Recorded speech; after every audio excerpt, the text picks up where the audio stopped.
Hi guys, welcome back to my channel. I hope you're having a great day so far and welcome to today's video, which is going to be my mid-year favourites, where I'm going to be sharing all of the best makeup products that I have tried so far at the midway point in 2025. So without further ado, let's get started. Okay, so quick disclaimer, if you notice the vibes are off a little bit today, I am not in a good place mentally. Physically, I'm doing great. My health is getting better every day. I'm feeling more and more normal every day. Very few sort of bad days currently, mostly good days as far as my recovery is going, but today there's a lot going on. So we are closer than we've ever been to exchanging, that's the legal bit of our house sale and purchase. It should have happened 3 or 4 days ago. We're continuing to deal with a mess and just desperately trying to get this over the line. That is all going on this morning. There's been phone calls and questions, inane, stupid solicitor questions, still going back and forth. So that's been a bit stressful. But the main thing that is weighing on my shoulders right now is my daughter is off to secondary school this year, and today, it's almost straight after we finish filming, today we'll be going off to stay near our new home, hopefully, and get her settled with her taster days. That's her sort of like induction days at her new school. It's very stressful, it's very emotional, and there's just a lot going on. So if I seem a little distracted or stressed or anxious, and I'm talking even faster than usual, and you can see my heart beating out my chest, hopefully that explains it. But I have compiled so far at the midway point through 2025 my favourite products out of everything that I had tried so far this year. A couple of little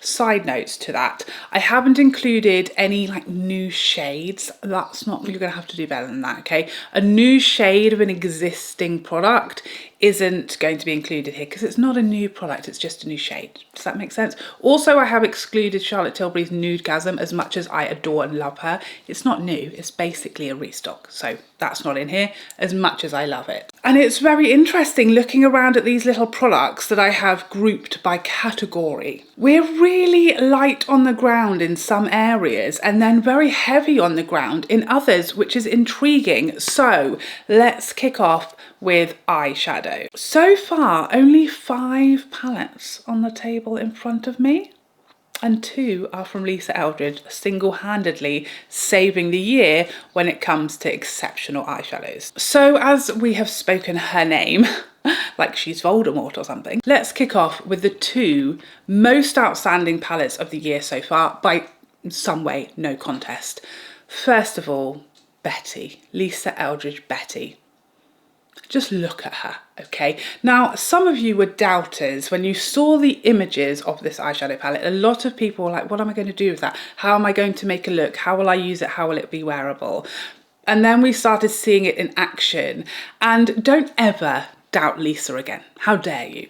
Because I used to do that. I used to see images of her lipstick shades and think, I won't like that, that won't look nice on me. But she knows better than any of us, okay? Everything she puts out is wearable, everything she puts out is user-friendly, and this is no exception. It may look intimidating because there's no mattes, there's no neutral mattes. If you're like me, that's rather terrifying. But in fact, it's the most stunning, unique, pretty yet wearable colour story that I've ever seen. So pretty, so effortless, so fun, yet wearable every day of your life. And just, I mean, her formulas have become like my favourites ever. She's just putting out the most stunning special formulas, really easy to use, so pretty, so effortless. This is one of my all-time favourites, and I would even suggest, although it's now much closer than it used to be, that this could be my new favourite Lisa Eldridge palette ever, because as you guys know, it's sorcery up until this moment, but I just think maybe Betty is even more special. And I know she was limited edition and she's gone, but I have seen Lisa's team confirm that their is going to be a restock due to popular demand. So don't panic, she's coming back. And then we had Desert Gleam, which is the eyeshadow I'm wearing today. Very different beast to Betty, but that's why we adore Lisa. She's not giving us the same palette over and over again, okay? She would never do that to us. Completely different kettle of fish from Betty, but again, stunning, unique shades in stunning, incredible quality formulas, easy to use. Could look a little intimidating to some on first glance, but look how wearable these shades are. Just exceptional. And yes, you've got that sort of gold that a lot of people, including myself probably, are a little scared of, but look how much more wearable it is than you might think. So pretty actually, and really easy to incorporate it a bit more softly by, you know, using it in the inner corner, something like that, or over the top of a shadow. And it's just so wearable, so pretty, so versatile as well, because you've got these sort of richer shades, but you also have like that neutral transitional shade, and this is you know, a neutral richer shade that can be used really lightly, as I did today. And you can get something for the office, something for the daytime. Very versatile, stunning formulas. My two picks from eyeshadow palettes this year so far, both from Lisa, both stunning. Next up we have Pat McGrath's Petalmorphosis. This was a grower for me. I liked this. I definitely live, open sesame, in the camp of people where leaving out the special shades is an absolute atrocity, of the likes of which I would never like to see again at Pat McGrath. It's such a shame, because it really is what elevates Pat McGrath's brand and what sort of sets it apart when it comes to the motherships from any other brand. Now these do feel very sort of, you know, average. That seems wrong, maybe not average, but certainly less special without those special shades. So yes, it feels sad and we're missing them, and it feels underwhelming without those. But having used this a bit more recently, I do enjoy it. I think it's perfect for spring. This gorgeous peachy shade up here, I love this lilac. You know, the mattes are lovely. I think they have improved over the years, and we've got some interesting shades there as well, which everyone was crying out for from the brand. You know, it is a stunning palette, don't get me wrong. Even without the special shades, Pat McGrath can do stunning shadows. They're just not as breathtaking as they used to be, but it's a beautiful wearable palette, something a bit different, which we have been, you know, screaming for from Pat McGrath, and the quality of the shadows there are excellent as always. Next up we have Natasha Denona's Bloom palette. Now what I love the most about this is the colour story, because I just love peachy shadows, and we are really light on the ground when it comes to a full-blown peachy eyeshadow colour story. A lot of them have been discontinued, or they were limited edition, and we don't have that many of them. And if you love peachy tones like me, you know, a lot of palettes will have a peachy shade or a couple of peachy shades. The sun has just come straight out. God knows what's happened to the colouring of this video. I can only apologise. Hopefully it's not dazzling you too badly. But back to the eyeshadow palette. It does exactly what you would expect it to on the tin. Perfect spring, summer, peachy colour story that is wearable all year round and has so many different tones of peach, so many variations of matte, and a perfect balance of matte and shimmers. There's nothing sort of over the top when it comes to the shimmers in this palette. Everything is a little more muted and softer. So there's nothing off the charts. There's no sort of real over the top shimmers in here, which I do wish there were, but it is undoubtedly a perfect daytime, easygoing palette with so many options, particularly when it comes to the mattes, which I really appreciate, because I do love an all matte look on occasion, and especially in these stunning peachy tones. Really enjoy that palette. Do I wish there was a couple of like Natasha's peak shimmers, metallic sparkly formulas like we see in the Glam face palette? Yes, I wish there were, but I enjoy it. It's a lovely, effortless daytime peachy colour story. And then we have the Charlotte Tilbury Beautifying Eye Trends, and I mean these as a group, as a family, because I think they're all excellent. But this for me is like the most special one. The Denim Dimension palette, I think this is the standout of the collection because it's the most unique. with the most sort of different shades. You know, some of the others, we've got, you know, a warm tone palette, a cool tone palette, or a more neutral palette, I should say. You know, there's a pinky palette. This for me is not just because it's blues, but it's the type of blues, you know, those denim-y blues, similar as I compared it to my original Natasha Denona 5-pan that I love so much. These sort of smoky, almost grey blues are just so unique and beautiful, and I love them, and I don't have really anything like this apart from my Natasha palette, which is discontinued. So I love these. I really think they hit the spot perfectly as far as, you know, a professional makeup artist line, being so stackable and packable, and you can see through the component, the lighter, thinner packaging. So I really like that, but the formulas I think are really great in there as well, and I really enjoyed them. And that is literally it for eyeshadow palettes that I've really loved so far in 2025. Really thin on the ground so far, so hopefully that means exceptional things are coming in the second half. Now, mascara, I have 3 mascaras to talk about. I know I said I wouldn't talk about, you know, a new shade, but I feel I must talk about the Lisa Eldridge Umber mascara. Technically, is it just a different colour to an existing mascara? Yes, so I might have slightly lied in my introduction, but I feel like a brown mascara is almost a different product to a black mascara. Does that make sense? It's not like a different shade of lipstick. It gives a totally different effect. It does a different job, okay? Are you falling for it?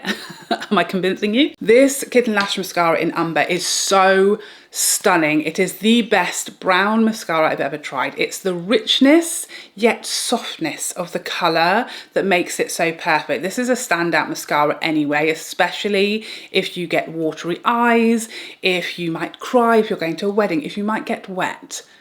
I don't know, it's raining or you're going to a water park, whatever your circumstances are where water will come in contact with your eyeballs, perhaps goggles, but also this mascara, it's never going to smudge or run or stream or let you down in those circumstances. It is water resistant as opposed to waterproof, so it doesn't become an absolute insanity to get off at the end of the day. And it's so pretty. It works so beautifully with her eyeshadow palettes from this year as well. Really, really complements those 2 colour stories beautifully.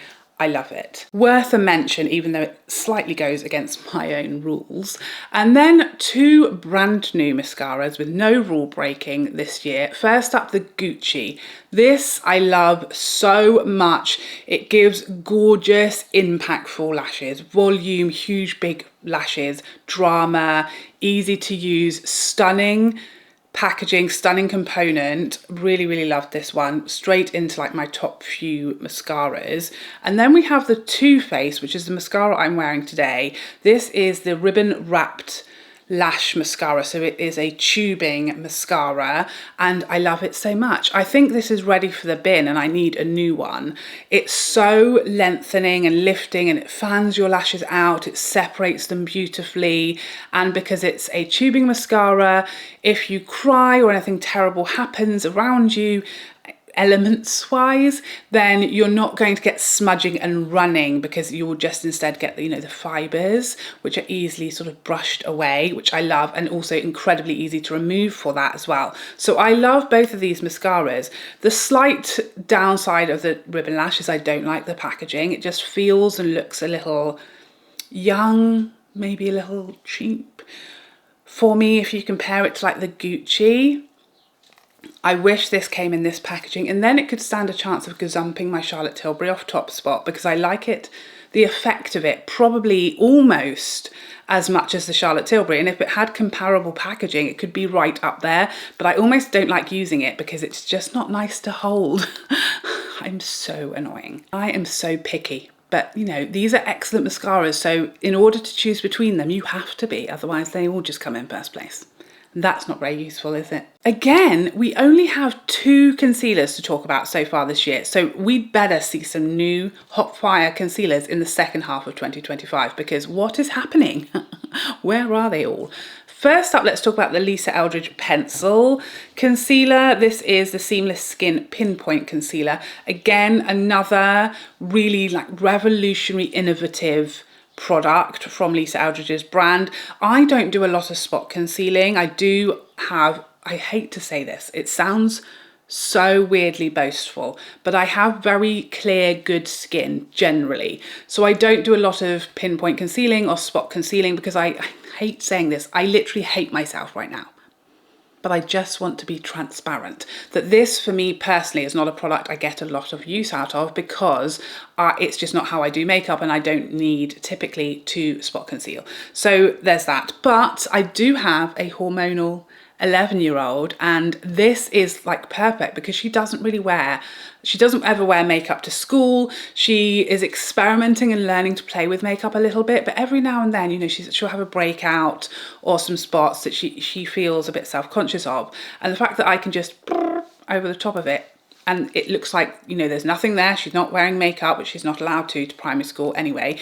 And it looks very, very natural and just helps her feel a bit more confident. And so I have tested this out on my daughter multiple times. It's also bulletproof. Once it's on, it's not coming off until you remove it. So it's not going to, you know, expose you halfway through the day. An exceptional product that although it's not a product I personally get a lot of use out of, it is exceptional for those of you who like to or want to pinpoint or spot conceal. Incredible product. And as you know, my favourite concealer of all time, my new holy grail, the Estee Lauder Double Wear Stay in Place Concealer. This stuff has my heart. From the moment I started using it, I knew it was going to be a love affair, and it has become my all-time favourite concealer. Full coverage that's flattering, that feels light, that looks natural, that blends nicely and wears incredibly and doesn't crease. What more can I say to you? Okay, packaging. Gorgeous. And 12 mils of product, so a generous fill size. There's nothing not to love about it. Do you know, I knew filming today was the answer because I immediately feel 100,000 times better than I did before I started. It's just a distraction you need sometimes. Now, foundation is a jam-packed category so far this year. There are 5 foundation-y products in front of me, 5 of which I love and adore 3 of them and really like 2 of the others. So I'm excited. I don't even need another amazing foundation. I want one, okay, don't get me wrong. I'd like to see some more amazing ones in the second half of the year, but I don't need them. I'm set for life. The first half of this year for foundation, chef's kiss. First up, a likey love, like/love, the what's she called? Dior Hydra Nude foundation. Now, I feel bad for her because I think she's an excellent foundation, but compared to the next 3 we're going to talk about, I can't say you live up to them, okay? I'm so sorry for my offensive words. This is a more natural finish foundation for me, so that's why I personally don't love it as much as the glowy numbers we're going to talk about next. But otherwise, again, it's an excellent foundation. Really natural, almost invisible on the skin, gorgeous, easy to build, easy to blend, wears really, really nicely, but a more natural, seamless, effortless finish. Great foundation, just not my absolute preference for a finish. Okay. Next up, a skin tint, so slightly different but the same, from Milk. This is the Milk Hydro Grip Gel Tint. I love this skin tint so much. It's got a nice light coverage. It's got a lovely consistent, that gel texture to it. Feels very hydrating and lightweight and comfortable, and I enjoy applying it. You don't need much. It looks very natural and glowy on the skin, exactly what you would want from a skin tint. I love the packaging, very travel friendly, really user friendly, really nice nozzle so you can control the amount that you use and you can mix shades very easily and things like that. I really like this. I think it wears really nicely on me as well. No SPF, which is a bonus for a lot of people and quite hard to find when it comes to a skin tint. Really great skin tint from Milk this year. And then we have my 3 angels, my 3 loves of 2025 and just of life in general. We have the Hourglass Illusion, the Givenchy Prisme Libre Glow, and the Guerlain Teint Glow foundation. These 3 came along and blew my top 5 foundations apart, okay? These are now 3 of my top 5, along with, of course, my Tom Ford Shade and Illuminate, and one other that I can't commit to right now, okay? Stop pressuring me. These are all absolute loves perfection. Depending on the day, depends where I go. The Hourglass is probably the most glowy. So when I just want to be my glowiest best self, I will go with this one. The Givenchy is a hair less glowy than the Hourglass, but is the most bulletproof. It wears incredibly well for a gorgeous glowy foundation. The Guerlain is perhaps the most like natural. It's kind of in between these two. So these two I'd say are both pretty full coverage, quite off the bat. The Guerlain is maybe a bit more of a medium, a bit lighter, a bit more natural on the skin, and just a bit like less coverage and a moderate glow, probably somewhere between these two, I'd say, with the glow. So it really just depends. I love all three. They all have a place in my heart and my soul and my top drawer and my Holy Grail top 5. Amazing foundations this year. Loved all three of them. By the way, if you're looking for more detail than I'm giving you on each individual product, you want to see these in action, everything here has been reviewed, okay? We've done that already. This is a roundup. So stop judging me, because this video can't be 46 hours long, okay? Next up, we have a couple of other category, complexion category, other category. We have a, what do we have? We don't know. A couple of complexion products in, what? We have a couple of products that I would say are in the other complexion category, is what I seamlessly said. These two, to be precise. And one primer. That's all I've got to give you. That's all I can offer you. The Hourglass Illusion Priming Moisturiser. This I love. It's kind of if you took my Tom Ford Soft Matte and mixed it together with the shade Illuminate primer. I wouldn't recommend that because I don't think they'd get along well, but it's like those two had a baby is what I'm saying. It's hydrating and moisturising, but it's packed full of smoothing as well. So this is really right up my street. I love it. I think it might be my second favourite primer. I prefer it to the shade Illuminate. I think I don't quite love it as much as the Soft Matte primer from Tom Ford, but it is an excellent primer, and this Hourglass foundation loves it. They are a dream combo. So if this is like your favourite foundation, try it with this, it's excellent. And then we have the Pat McGrath Glass Setting Spray. I reviewed this recently, you guys know how I feel about it. I love it. This is a glowy girl's dream. You know, I can give glow to less glowy products, or I can amp up the glow of glowy products, and it will last all day and help my makeup stay in place. What would I not love about this? I beg you to tell me. I feel like it's very innovative. We haven't really seen anything quite like this on the market before, certainly not that does this as well as it does. And I love to see something new and innovative from Pat McGrath and her responding to what we are loving and what she's throwing down, and we're picking it up, you know? So moving on to cheek products, and these we have not been short of this year, okay? So let's start off with bronzers. So bronzers wise, there have been 3 that have knocked my poppy socks straight off of my ankles this year. First of all, my favourite, I think, of all time, the Dior. Look at the state. That is somewhat embarrassing. I'm going to show you my greatest shame because I just think it demonstrates the point very well as to how much I like it. It's an absolute disgrace, but you know, with good reason, because I almost use this every single day. I love it so much. It's just the perfect undertone, the perfect amount of colour, of opacity, of buildability. It's just absolutely stunning and so natural. It's the perfect tone for my skin tone, the perfect undertone. It's not too warm, it's not too cool, it's very flattering, it's got that gorgeous glowy finish to it.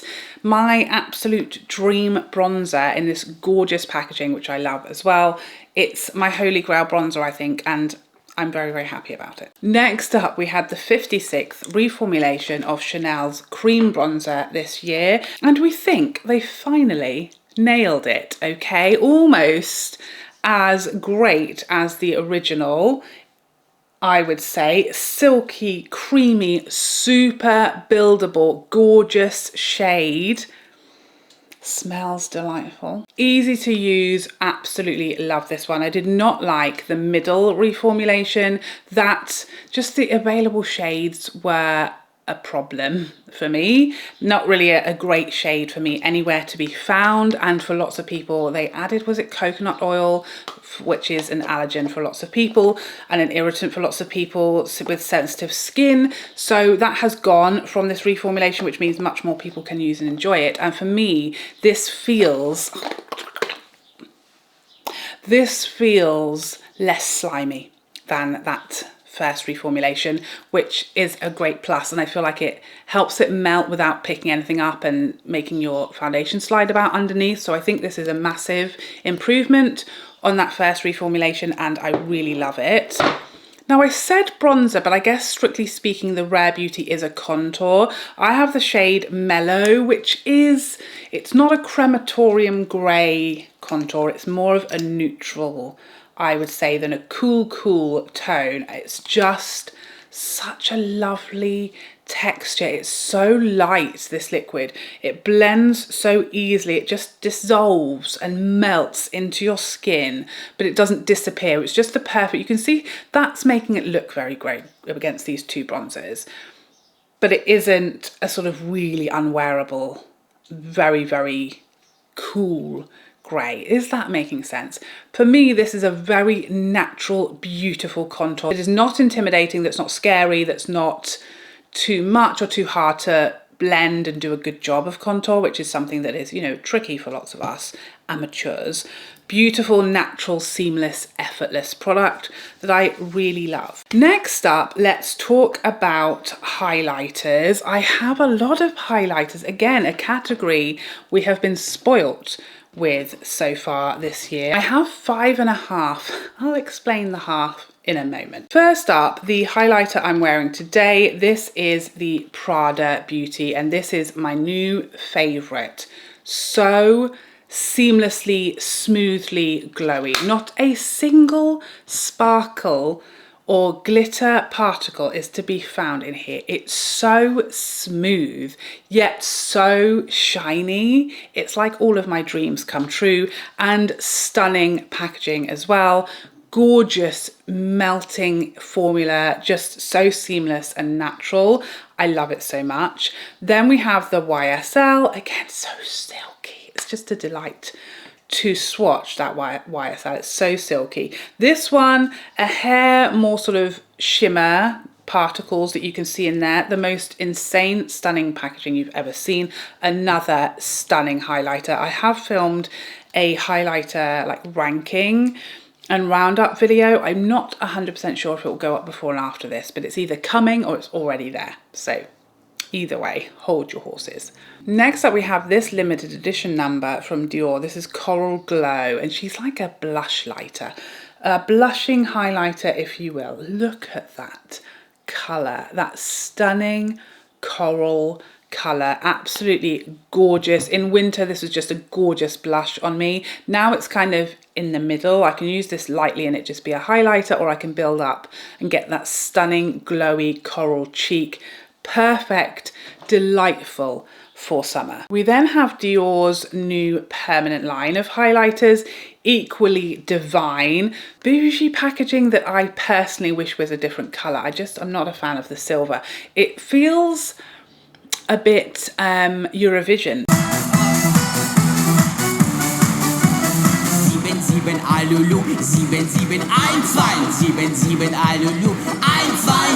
Outfit to me. Is that just me? I don't know. My favorite is Pink Strobe. I think this one is so special because it's just so stunning color wise. Absolutely gorgeous. That duochrome. It's sort of a peachy, very like peachy to pink. I did swatch this against my Pat McGrath. They aren't the same as much as I thought they would be, but it's equally stunning, and I love this shade so much. Really gorgeous, unique colors, and I feel like highlighter formulas are just getting better and better this year. And then we have this number from Chanel. Strictly speaking, it's an eye and cheek palette, but I only use this on the cheeks. But stunning peachy shades. You know, I love to use this shade as a blush, and then these two as a highlighter. This one is a little bronzy for me, so being very honest with you, I don't really use that shade.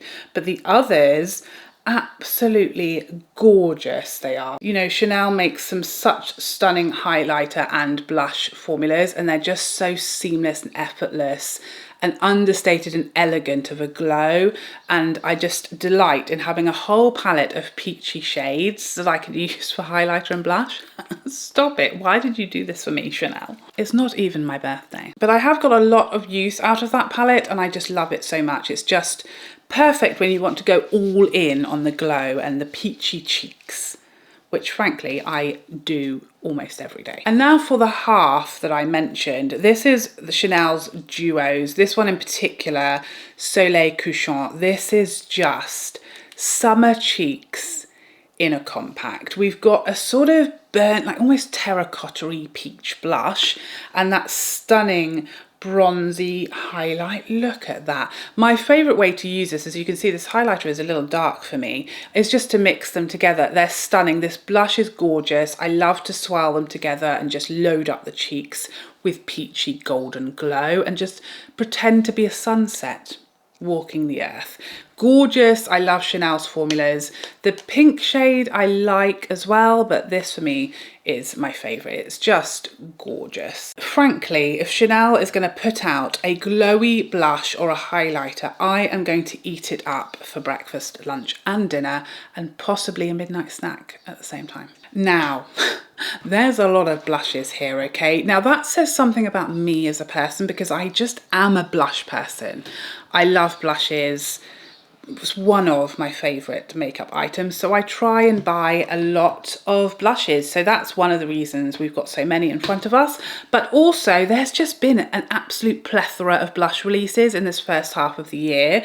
I expect blushes to slow down and bronzers to take off in the second half because, like I said, we've only had 3, like for my preference, exceptional, excellent bronzer releases so far this year, but we've had like 100 blushes. So I think we're going to see a bronzer surge in the second half of the year. So, you know, you have been warned. Let's start off with the other half that we have in this category, which is Westman Atelier Bronzer and Blush Duo, which I love a lot more than I thought I would. I think is actually a contour blush duo, let's call it. But again, not crematorium grey, much more of a neutral bronzer. To me, this is the shade Petal Biscuit.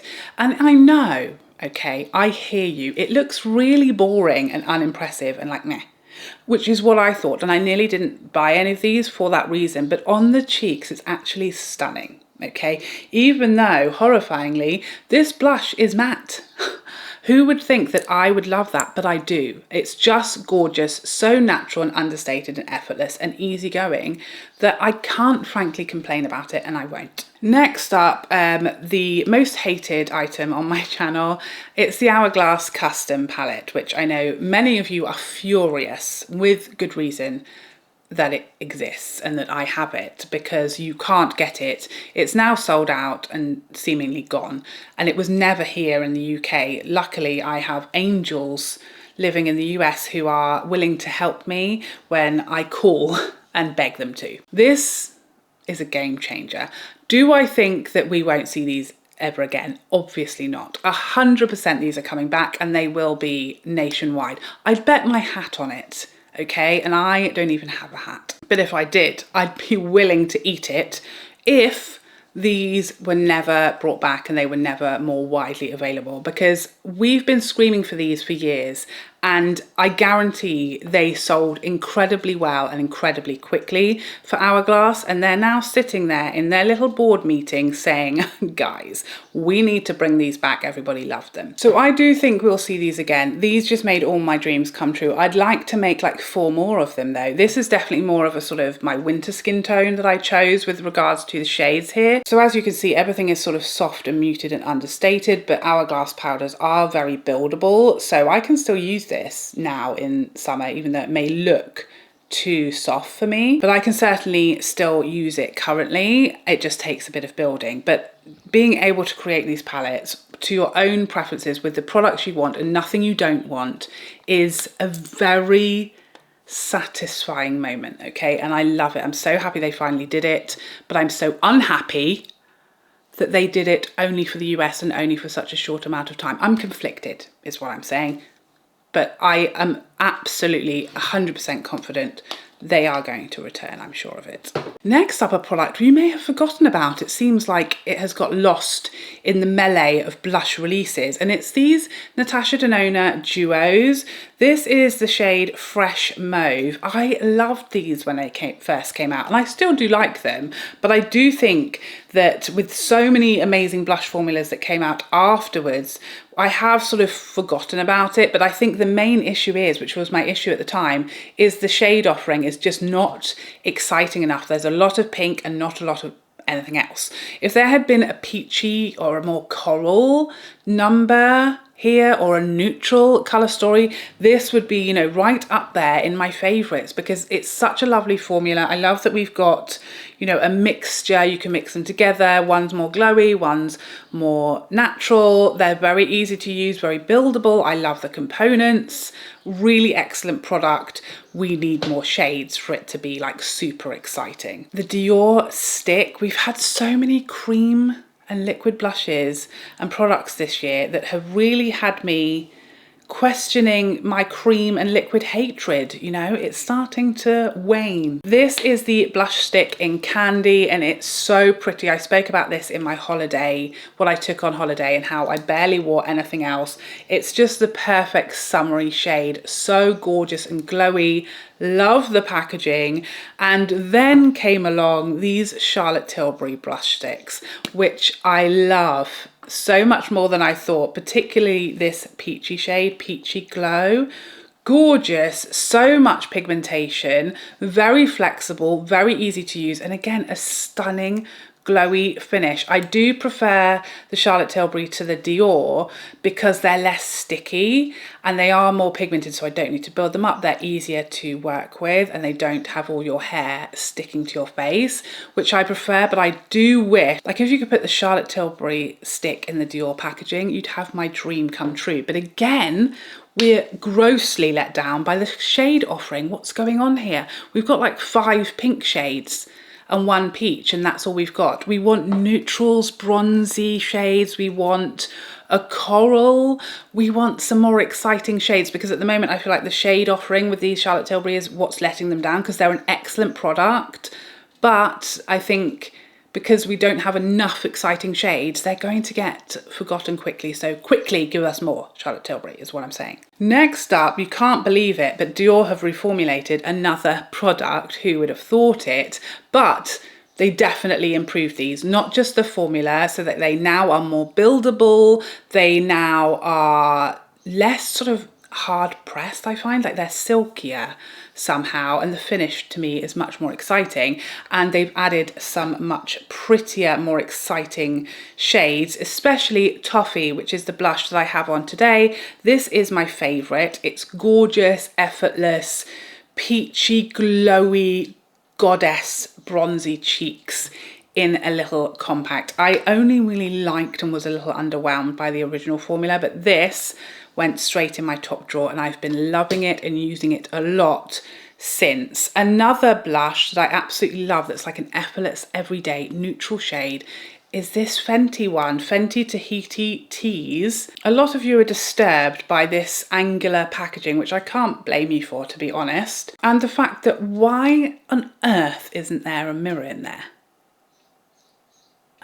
I don't know what happened, but I can only assume someone's been fired for that. This shade, again, is gorgeous, a bit more pigmented than the Dior. The Dior is very much a buildable formula, but these Fenty blushes have such a stunning glow, and it's such a pretty shade, this one in particular. Again, it's a very sort of neutral, almost peachy blush, goes with everything, really unscary and inoffensive, stunning. These formulas are just beautiful. And then of course we have the YSL blushes, my favorite being shade 12, which I absolutely love. This stunning packaging. Again, YSL really smashed it out the park, their packaging this year. They really cottoned on to the fact that if you give us some really sexy, glorious packaging, we will come, okay, in our droves, and we'll buy the lot. It's just, this shade is just perfect for me. It's, do you see the I just want to say, for the record, these are different, okay? If my husband's watching this, they're very different. I know this is looking like it's saying something about me, but it's not, okay? You know, the YSL has a more satin finish, and the other two are very glowy in comparison, but this is just so natural and effortless on the cheeks. And again, it's one of those shades that just goes with everything. Really quite neutral, perfect everyday blush. We then have the Hermes Rose Hale blush, which is a limited edition. I think it's gone now.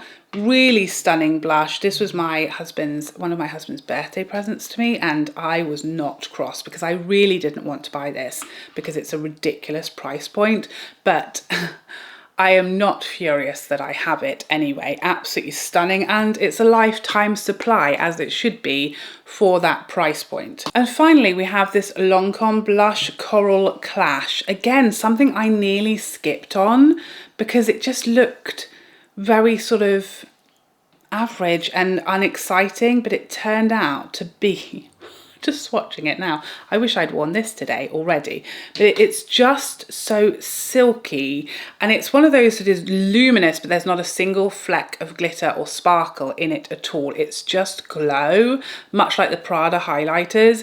Such a smooth, silky finish, and the prettiest shade. Like, look at these blushes, they're all absolutely delightful. What a time to be alive, guys. What a stunning selection. We've been spoiled for choice with blushes this year. Stunning shades, stunning formulas, and they're coming literally out of our ears. So hopefully the blushes can slow down now. We've completed it, and we can move on to bronzers. I'd say highlighters as well. We'd probably have had enough of those at this point. And now another category that is really thin on the ground. I have 3 in front of me. I feel like I'm forgetting some, but as I said at the beginning, I'm not including new shades. So we had some new shades from Lisa Eldridge in her Rouge experience. We've had new shades of Dior's Addicts. We've had lots of new shades. I'm only including new formulas in this video. So I don't know, I feel like I must be forgetting like 46 different ones, but these 3 are the ones that have stood out for me so far this year, as long as I'm not forgetting anything. But first up, we have these Hermes Silky Shine, Silky Lipstick, can't speak, Silky Lipstick Shines. This is the shade Beige Tan. I love everything about these. That more sheer buildable formula amount of colour, the lovely sort of buttery feel of these on the lips is very pleasant. The packaging is stunning. We've got a lovely range of shades in these. They're very handbag friendly, and I think this shade in particular is just like the perfect kiss of everyday neutral nude, which I love. But there's some gorgeous shades in these, and they really surprised me. I thought they were like, what's the point? I think I picked up one originally to just try the formula and feed it back to you guys, and then now I've got like 6, so whoops. Next we have these controversial little numbers, these Dior lip butters. Fun packaging and just a really nice tinted balm with quite a bit of pigment to them. I know people are cross for a few reasons, which I can't blame you. One, that they are called lip glow butters and they don't contain any butters. Surely that is illegal. No? Perhaps a false advertising claim there, I'm not sure. But 2, the price point and the packaging, while it is fun and cute, it's not like luxurious, is it? It doesn't feel like Dior when you compare it to something like this or something like this. Their foundation packaging, it definitely feels like it's almost could be another brand, but at the same time it's a balm, and I really did love this. On holiday I took both of my shades, Lychee and Toffee, on holiday, and I think they're fun, they're cute, they feel lovely and hydrating on the lips, and they give you a gorgeous amount of pigment and glow and shine. So I have an unpopular opinion, but I really quite like them. And then we have my newest lip edition, which is these Prada lip color balms. So these are like an oily balm. So this is the shade O19 or UO19. What is the smell? Is it Parma Violets?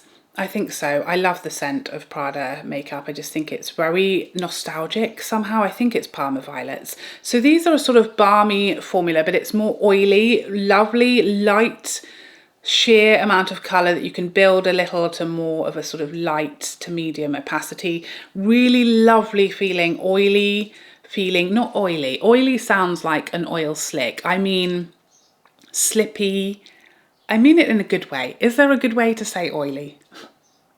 I'm not sure there is, but I mean it in a good way. It feels very light and they have a lovely amount of just gentleness to them. There's a soft kiss of colour. It feels very light. They look just lovely and natural and have a really nice shine to them.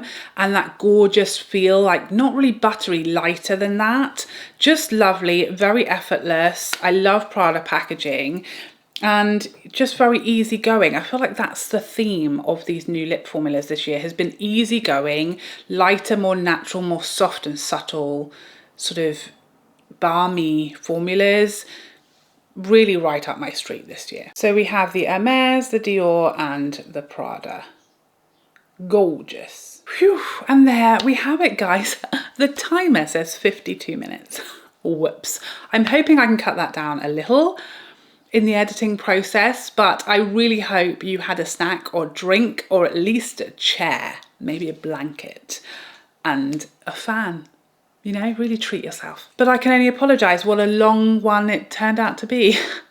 But there was, you know, a lot to get through. I'm always intrigued to see when I do my end of the year roundup where I'm very, very strict and I cut everything down and I will limit to my top 25 releases for the year. I'm intrigued to see how much of this can make the cut and what the second half of 2025 has in store for us. My predictions are a lot of bronzers and a lot of eyeshadow palettes and possibly concealers as well. So watch this space. Please let me know what your absolute winners are so far in 2025 in the comments section down below. But thank you so much for joining me today. I hope you enjoyed this video and found it helpful, and I would love to see you in the next one. Otherwise, take care for now. Bye bye bye bye bye.